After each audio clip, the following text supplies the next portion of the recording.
Kapital, magkano yung source? Binili namin kasi rin, itlog.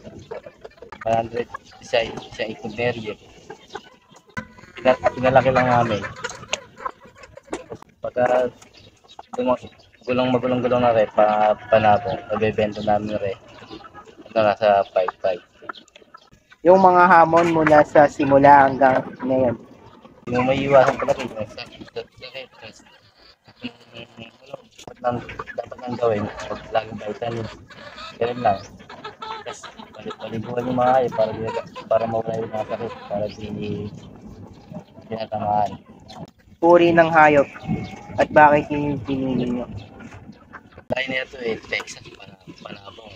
Kaya namin pinilit talagang naidigan din ng di ba namin kaya ito pinili namin. Dahilan ng pagtaas ng motivation at layunin sa pagsusunod. Sobrang taas ng bilhin dati napakamura lang. Kami talaga may sariling tindahan kami, nakaka-menos din minsan.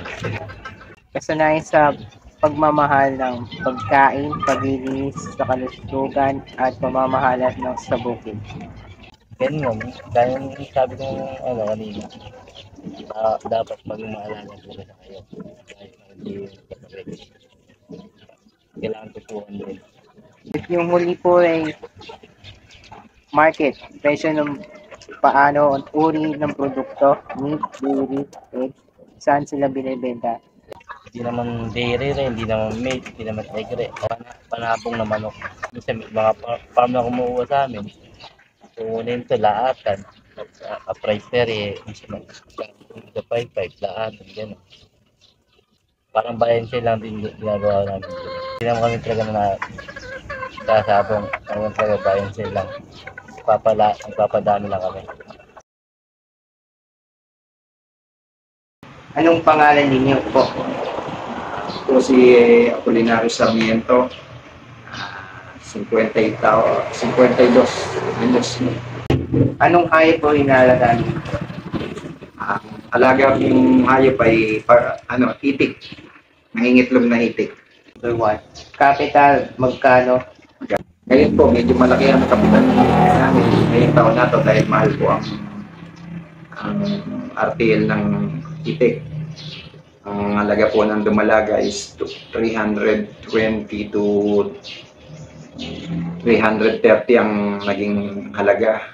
Kaya po doon sa 1,000 kong halagang itik, ay nagkapuhunan ako ng 320,000 to 30,000.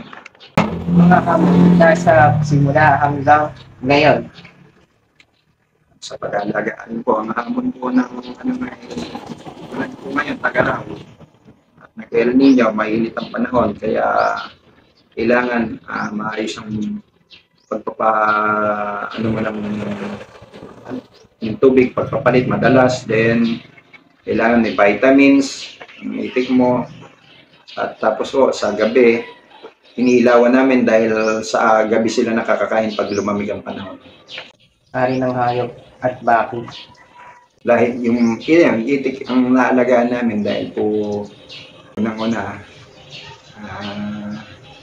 madali siyang hindi nakakagaya ng ibang hayop na linilinis mo pa yung kulungan. Kaya itik po yun. Dahil sa pagtaas, Yung motivation namin ay yung mapaganda nga yung natin, yung kita. kasanayan sa pagmamahala, sa pagpapakain, sa paglilinis, sa kalusugan, at sa pagmamahala sa bukid. Tulad nga po nun, dito sa bukid natin, sa Bukirin, dahil probinsya ang ating sakop tayo ng probinsya ng Bulacan, nga po, kailangan maayos yung kulungan mo para hindi maapektuhan yung ibang magsasaka. Market, Yung presyo, paano, uri ng produkto, dairy, meat, eggs, saan sila nabenta yung itlog po ang aming produkto.